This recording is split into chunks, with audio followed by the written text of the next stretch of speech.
గురుగారు, ఈ కనుమ పండుగ రోజు కలగలుపు శాకాన్ని ఆహారంలో స్వీకరించాలంటారు. ఎందుకు? దీని ప్రత్యేకత ఏమిటి? చిక్కుడుకాయ, గోరు చిక్కుడు, హ్మ్. గుమ్మడికాయ, అనేక ఆకుకూరలు, శాకపాకములు అన్న పేరిట ప్రసిద్ధం. ఆరోగ్య సూత్రాలలో ఆయుర్వేదపరమైనటువంటి వాటిని మనం గమనించినట్లయితే శాఖలు, కొమ్మలకు కాచి పూచినటువంటి వాటిని మాత్రమే మనం ఆహారంగా స్వీకరించాలి అని ఆయుర్వేద సూత్రం తెలియజేస్తుంది. అలాగే భూమిలోన పెరిగేటటువంటి వాటిని ఇక తినకూడదు అని కూడా శాస్త్రం నిర్ధారణ చేస్తుంది. రథసప్తమి ప్రారంభంగా స్వీకరించినటువంటి చిక్కుడుగాయ ఇక మనం స్వీకరించకూడదు. ఈ రోజుతో పూర్తి. ఎందుకు ఇలా ఏర్పాటు చేశారు? ముందు వెనకలుగా ఈ రోజుతో గోరు చిక్కుడు ఇక మనం తినకూడదు, చిక్కుడుగాయ ఆహారంగా స్వీకరించకూడదు, ముదిరిపోతుంది, దేహానికి వాత లక్షణాన్ని పెంపొందిస్తుంది. గుమ్మడికాయ ఈ రోజుతో తినాలి, ఇకపైన తినకూడదు. ఎందుకు ఇలా ఏర్పాటు చేశారు? వాతావరణంలో వచ్చే మార్పులకు అనుకూలంగా స్పందించేటటువంటి శరీరం మనది. ఇందులో ఉండేటటువంటి జీవధాతువు ఆయా పదార్థాలతో మిళితమై శక్తిని మనకు అందిస్తుంది.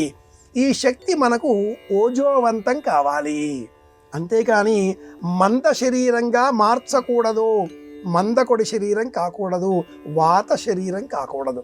కొందరు అంతంత కుంభాలు తిన్నా కూడా సన్నగా ఊచవలే రివటలాగా ఉంటారు. మరికొందరు గుప్పెడు కూడా తినరు, కుర్చీలు పట్టకుండా ఉంటారు.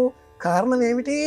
ఆ తీసుకునే పదార్థం శరీర లక్షణాలలో వాత స్వభావాన్ని ప్రకోపింపజేయడం.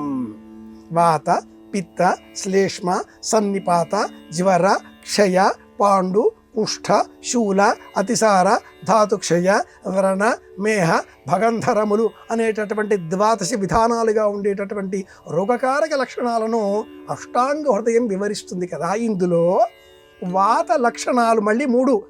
మేహవాతం ప్రమాదకరం.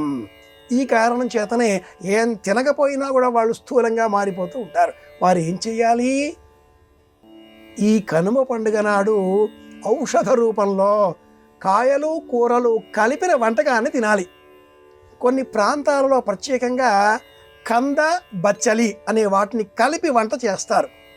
వంట సరిగా రాకపోతే బచ్చలి కూరలాగే ఉంటుంది, కంద ముక్కలాగే ఉంటుంది.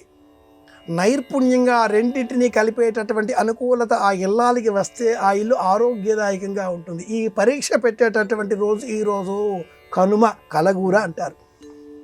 జొన్న రొట్టెలు తినడం, గుమ్మడికాయ కూర ప్రత్యేకంగా స్వీకరించడం, జొన్నలు, సజ్జలు ఈ పదార్థాలతో ప్రత్యేకంగా రొట్టెలు సిద్ధం చేసుకుని తినడం. రాయలసీమ ప్రాంతాల్లో సజ్జ రొట్టె, గుమ్మడికాయ కూర ఈనాటి ప్రత్యేకం.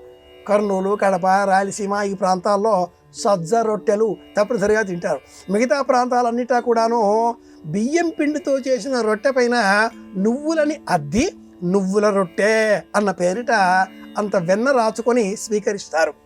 ఆహార పదార్థాలలో మార్పులు ప్రారంభించవలసిన రోజు కనుమ పండగ.